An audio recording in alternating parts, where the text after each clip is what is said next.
Hi hello friends welcome back to our YouTube channel. ಎಲ್ಲರೂ ಹೇಗಿದ್ದೀರಾ? ಚೆನ್ನಾಗಿದ್ದೀರಾ ಅನ್ಕೋತೀನಿ. ನಾನು ಕೂಡ ಚೆನ್ನಾಗಿದ್ದೀನಿ.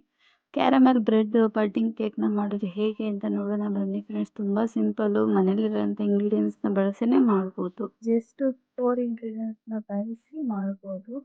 ಹಾಲು, ಸಕ್ಕರೆ, ಮೊಟ್ಟೆ, ಬ್ರೆಡ್ಡು ಅಷ್ಟೇ ಬೇಕಾಗಿರುತ್ತೆ.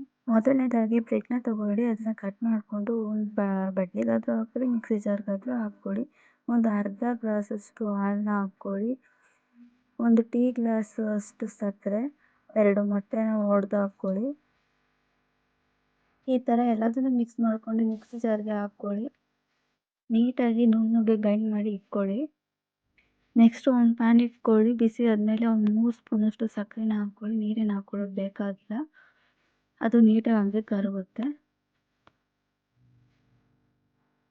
ರೀತಿ ನೀಟಾಗಿ ಸಕ್ಕರೆನ ಕರಗಿಸ್ಕೊಳ್ಳಿ. ಕರಗಿಸ್ಕೊಂಡು ಸಣ್ಣದಾಗಿರುವಂತಹ ಬಟ್ಲನ್ನ ತಗೊಳ್ಳಿ. ಬಟ್ಲಿಗೆ ಈಗ ಸಕ್ಕರೆ ಪಾಕ ಏನಿರುತ್ತೆ ನೋಡಿ, ಅದನ್ನು ಹಾಕ್ಕೊಂಡು ನೀಟಾಗಿ ಸವರ್ಕೊಳ್ಳಿ. ನೋಡಿ, ಈ ಥರ ತಳಕ್ಕೆಲ್ಲ ಸವರ್ಕೊಳ್ಳಿ. ಸವರ್ಕೊಂಡ್ಮೇಲೆ ಮಿಕ್ಸಿ ಮಾಡಿಟ್ಕೊಂಡಿರ್ತೀವಲ್ಲ, ಅದನ್ನು ಹಾಕ್ಕೊಳ್ಳಿ.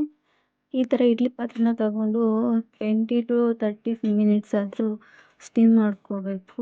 ಆವಾಗ ತೆಗೆದು ನೋಡಿ, ಏನೂ ಆಗಲ್ಲ. ಅದು ಬೆಂದಿದೆಯೋ ಹೇಗೆ ಅಂತ ಸೆಂಟ್ರಲ್ಲಿ ಕಡೆನ ಸುತ್ತಿ ನೋಡಿ, ಗೊತ್ತಾಗುತ್ತೆ ಬೆಂದಿಲ್ವೋ ಅಂತ.